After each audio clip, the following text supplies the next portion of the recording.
Bonjour à tous. Donc aujourd'hui, j'ai une piste de compréhension par rapport à la capacité qu'avait Siziaziki à pouvoir euh, être, si je puis dire, efficace, voire même créatif dans ses aventures. Il faisait appel à un alter ego. Jean-Charles Ziquet, c'est le vrai nom de Siziaziki. Et Jean-Charles Ziquet, donc, officiellement, au décès de son père, a pris le nom de son père, Sizia. Ce qui veut dire que le père avait une valeur, le père était valable, pour reprendre ses mots. Il a vu son père en action au Maroc faire la différence face à des gens qui voulaient s'imposer à lui. Donc, pour que ça soit d'autant plus visuel, que vous ayez des éléments de référence. Dans Oro, il se fait appeler Juan Carlos, Jean-Charles. Dans Sahara, il se fait appeler Charlie. Et dans Parodie, qui est donc le troisième, il se fait appeler Sizia. Donc il faut comprendre que les deux premiers bouquins qui se sont suivis font qu'on se retrouve face à un homme qui est toujours, si je puis dire, à s'exposer. Mais,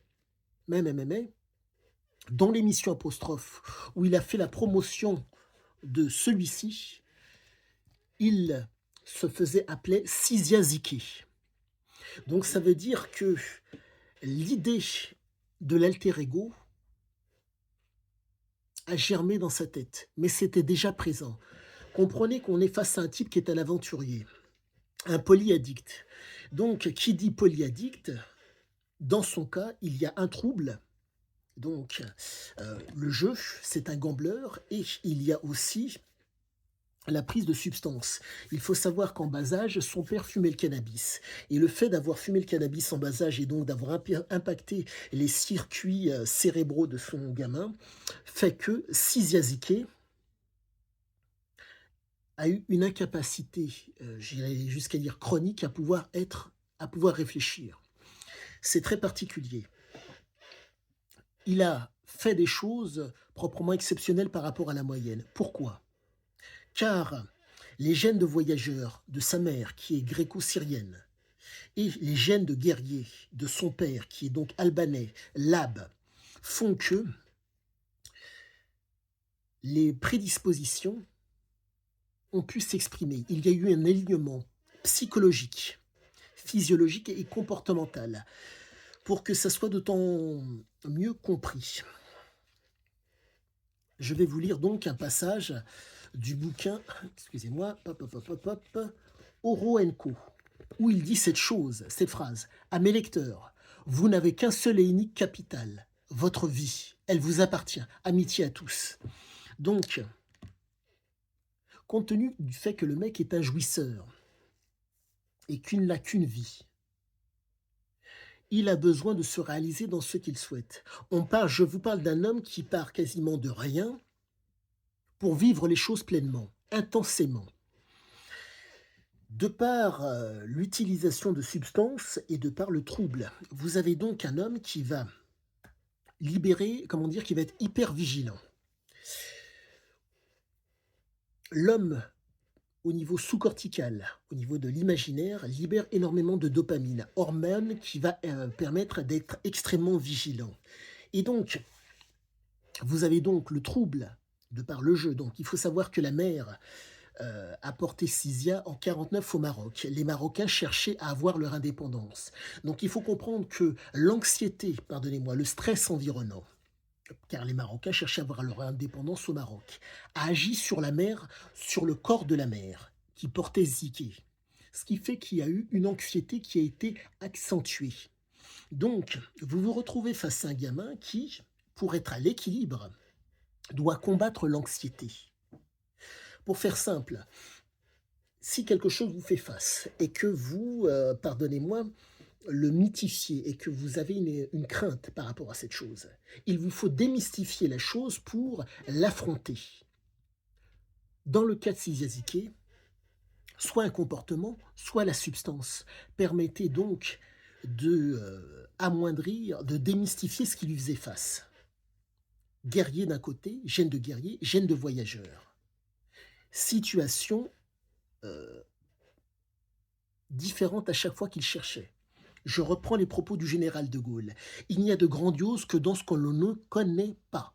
Force est de constater que tous ces ouvrages sont tous différents.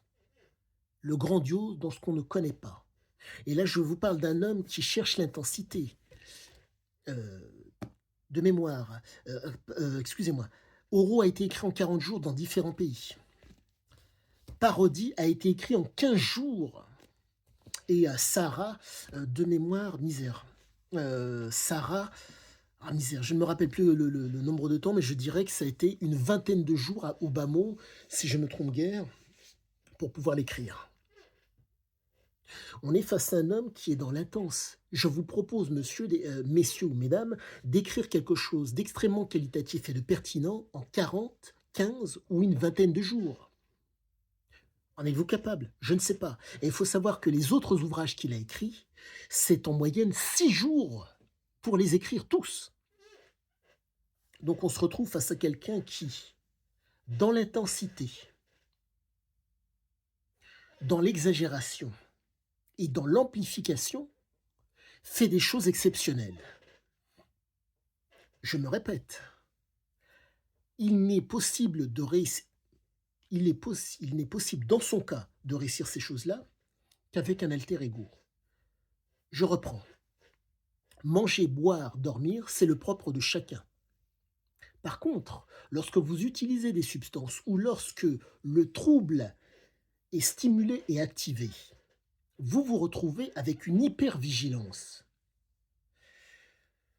avec un état de conscience modifié, qui fait que, d'autant plus de vigilance par rapport aux informations que vous avez ou que vous allez prendre, et vous allez pouvoir les verbaliser d'autant plus facilement. Ce qui explique que le besoin chez cet homme d'avoir un alter ego s'explique d'autant plus. Et explique, si je puis dire, la qualité des choses qu'il était en mesure de faire.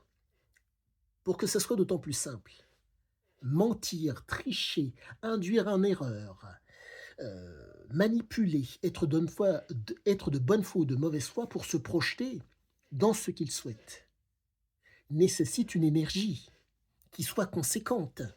Et cette énergie conséquente est d'autant plus simple avec un alter ego.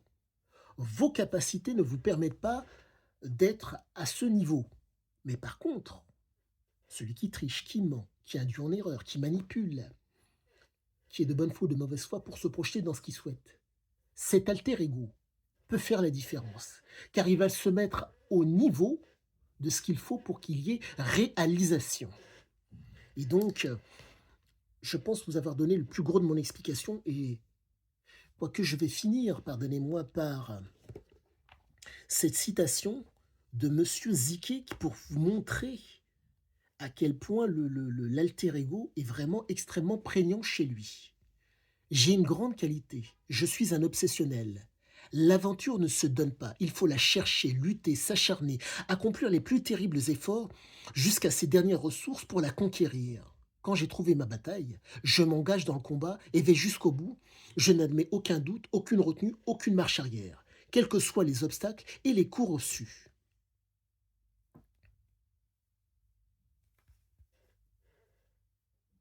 Je viens de prendre 2 claques, mais j'ai déjà passé trop de temps sur ce challenge pour abandonner. Puisque la main-d'œuvre littéraire se révèle incompétente, pas de problème, je vais écrire ce livre moi-même.